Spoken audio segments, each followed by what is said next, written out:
When creating objects in CorelDRAW, you don't have to rely on just your eyes to place things where you want them. With smart drawing tools like guidelines, alignment and positioning options, and live guides, every object can easily go just where it should. We'll look at 3 inspectors that have all of the options you'll need for aligning and positioning objects. Before we get started, if you're watching this video on YouTube, you'll find a link in the description below that will take you to our tutorial page on Corel's Discovery Center. Here you can also download a written copy of this tutorial. First, let's look at guidelines. I have this template open with 8 dashed blue lines. These are guidelines. In my Objects Inspector, I can see that these guidelines are on the master page layer, where I could turn them off and on with the eye icon. Because blue guidelines are hard to see against this blue background, I can select them all and right-click on the pink swatch to change their color. The Guidelines Inspector is one place where I can create guidelines. The ones I already have are listed here, 4 horizontal and 4 vertical. I can use this icon to turn them on and off, and here I can set a different line style and color for the guidelines I'm about to create.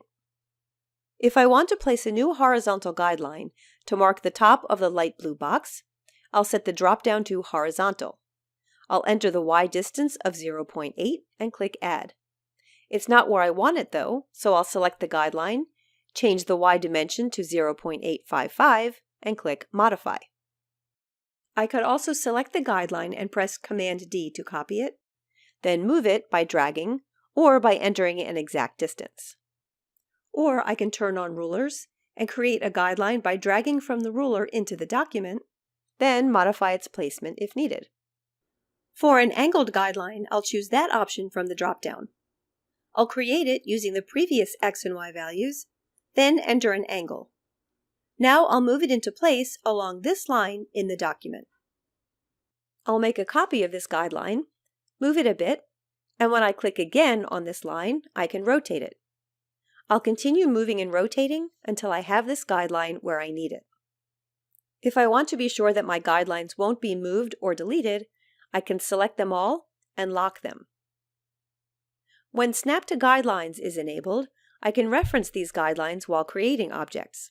For example, I could use the pen tool to trace this shape. New in CorelDRAW 2021, any custom guidelines you create are now listed in the Guidelines Inspector.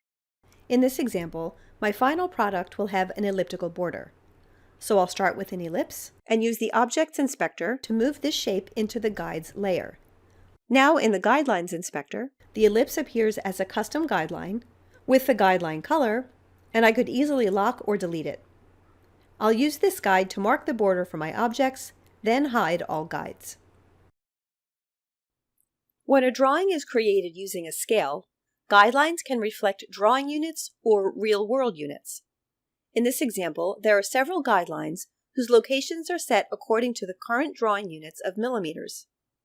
Because the scale is 1 to 175, I'll open Layout, Document Preferences, and on the Rulers tab, I'll click Edit Scale. Here I can set a custom scale of 1 drawing millimeter equals 175 real-world millimeters. Now the drawing units reflect real-world units, but the guidelines still use drawing units. So I'll click the Options icon and choose Show at Scale, and the guideline locations update to real-world units. Next, let's look at the Align and Distribute Inspector, where I have all of these placement options in one convenient place. If I want these 4 groups to line up neatly with one another, I can select them all and click Align Center Vertically or Align Top. To space them evenly, I'll click Distribute Center Horizontally. Distribution is to the selected objects, so the first and last objects remain in place, and the rest have evenly spaced center lines.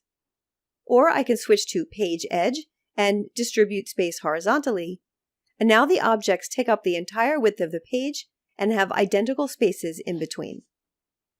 I have several other alignment options, such as Page Edge, Page Center, or I can specify a point. I can enter coordinates, or click Specify Point to pick a point directly on the document. With this point set, I can click Align Bottom to bring all groups down to that horizontal level. Finally, let's look at the Live Guides inspector. When alignment guides are enabled, I have several alignment options to choose from. For example, if Object Edges is enabled, I can create shapes that align with existing edges. With Intelligent Spacing, I can draw a shape spaced exactly between two shapes.